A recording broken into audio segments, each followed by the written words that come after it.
tell me, what happens down here? What exactly are you guys making? You're making the electric motors here? Yeah, the motors are made on this line you see here, and it starts with the rotor. This is a rotor of the motor, and this is where the magnets are fitting on the outside of this permanent magnet material. So this is the rotating part, the spinning part of the motor. Right.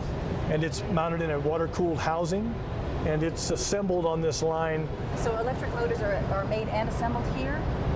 Yes, we assemble the motors here. We source parts all over the world. And where do they go from here? And they go from here to our customers. So they end up, along this line, the various parts that we purchase and bring into the company are brought together to create the motor. What's this thing?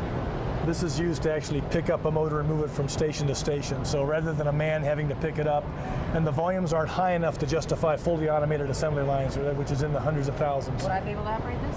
I don't know how to operate it, but yeah, you probably could. We have one of your guys operate it. There's one in the back, that big blue arm back there picks up a 200-pound motor. Okay, so you have about 80 workers here? Total employment of the corporation is 78 people, most of which right now are engineers. Okay. So we're just in the process of ramping into production. But these are considered green jobs?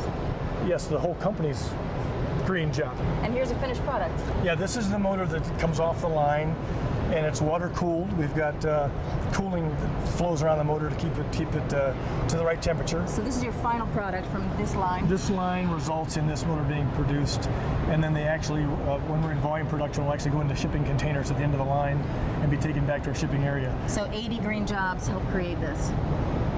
80 green jobs help create this, yes. One every 6 minutes, you said? This line is capable of 20,000 a year, which is one every 6 minutes, 80 a day. And I think the importance from our company's perspective is this motor, one of these propels a car, a mid-sized vehicle to full spec. So it's 11 inches in diameter, about 9.8 inches long, and is capable in this form of about 182 horsepower. So you have a company here in Colorado that is a big part of the transition to cleaner energy. Absolutely, and we've got customers internationally. We ship from Colorado to companies in not only the U.S., but a lot of European companies, also India and China. And you're seeing a bigger demand for these kind of technologies? Absolutely. The demands, right now we've got more interest coming into us than we can almost manage. That's a fact. So tell me again what you're doing here. I was just checking my program, make sure everything's good. For? Make sure it doesn't run off the edge. And put some. Is this a part of the motor? Yes. Now we're going to put some UV on there. What does that mean? So we're just putting a liquid gasket on there. Oh wow. And what does that do? That seals it so it won't leak water in case it gets wet. What do you got here? This is a shaft and rotor assembly. Part of the motor? Yep. Okay. What are you doing to it? I'm going to put a overband of, this is fiberglass with the epoxy resin in it. What it does is helps keep the magnets from coming loose from the rotor. Now, is this one of the early parts of the assembly process? Yes. We first prep the shaft, then we stack laminations. We put those two together, then we assemble magnets, and then this is the fourth step. So you're sort of involved in the highly technical side and also the assembly all in one. I'm a manufacturing engineer, so I get into the process of building the motor, and then I write the processes, develop the machines or whatnot, and then I let the operators take over. How do you like having a green job? I love it. Yeah? Why? Well, actually, I came from aerospace and defense, and this is a much better growth business, at least growth sectors. So this is just tape? Yeah, it's fiberglass tape, and then it has a glue or an adhesive as part of this wrap. And so after we wrap it, we'll bake to make a strong containment of the magnets. So during operation, they can't come loose from the rotor. Okay. So where does all this ultimately end up, what you're making right now? What we're making right now will end up in a stator in a car, and I'm not sure how to answer that really. Some electric vehicle in a dealership somewhere will have one of these? Yep. There's a few customers we're looking at, trying to get on board. You're really at the advent of this sort of explosion of a new industry. It's kind of neat. Yeah, it's very exciting. So where is what you're working on right now? Where is all this going to ultimately end up? in a car we won't be driving. Probably not. Have to go to California to buy it, I guess. At least now, for now.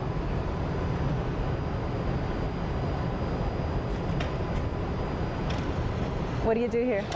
I'm an electromechanical assembler. I've built the board, not so much built the boards, but all the second phase on boards and testing. How long have you been here? A year, just a year now. Love it? It's pretty good. A lot of growing going on right now, a lot of things. This whole electric vehicle industry is really exploding. I mean, what a time to be in this business, you know? Maybe I can afford one someday. Yeah, right. Do you consider yourself as having a green job? Yes. So what do we have here, Kip? So what we're looking at here is a test to ensure that we don't have any loose fasteners or any other. This is a robot. This is a robot. So what it does is it'll go through and shake it in several different axes, up to 7, in order to ensure that we haven't left anything loose inside. Wow. Moving parts. Moving parts are bad in this particular piece of the puzzle. So yeah. Look at that, shaking it. So every now and then you'll see something fall out, or? Hopefully we don't ever see anything fall out, but in the event that we do, we'll catch it. It'll be detected, and we can put this unit on a rework to make sure we find where it came loose. How cool is it knowing what's happening with the electric vehicle industry, or what's about to happen, and being a part of this? Very cool. So it's been, I've only been with the company since last October, so it's been quite an adventure to go through all this and understand what's going on and what it's going into, and yeah, I'm eager to see it on the street. So absolutely. So so this is technically a green job that you have here. Have you always had one of those? No, I haven't. So before this, I've worked in lasers and window shades and all kinds of different things. But this is the first opportunity I've had to participate in this kind of thing. Now you officially have a green job. Absolutely, it's great. So this is full of power electronics, power switches, printed circuit boards, and software. And this interacts with the battery pack on board a vehicle and manages the delivery of the energy to the motor. And the motor then, of course, is what spins to cause the vehicle to propel itself. Right.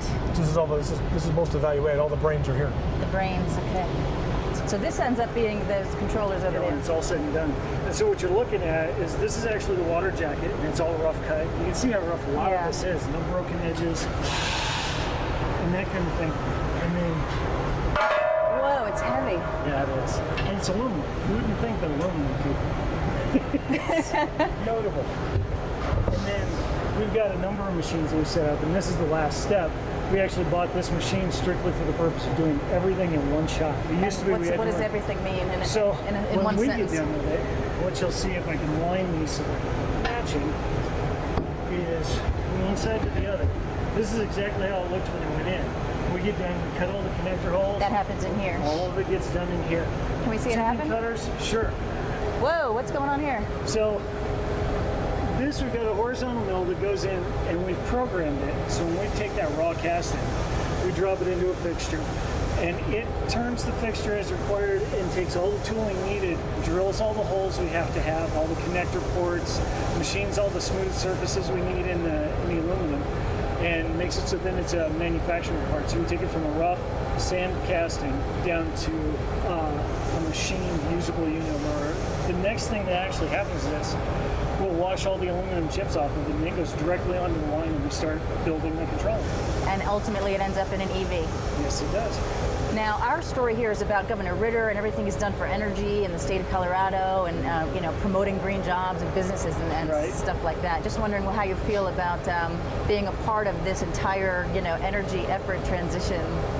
Having come from a background in automotive, it is really exciting to see where the country and the focus of the people is going towards, you know, more energy efficient vehicles and that kind of thing. And this is a new developing market.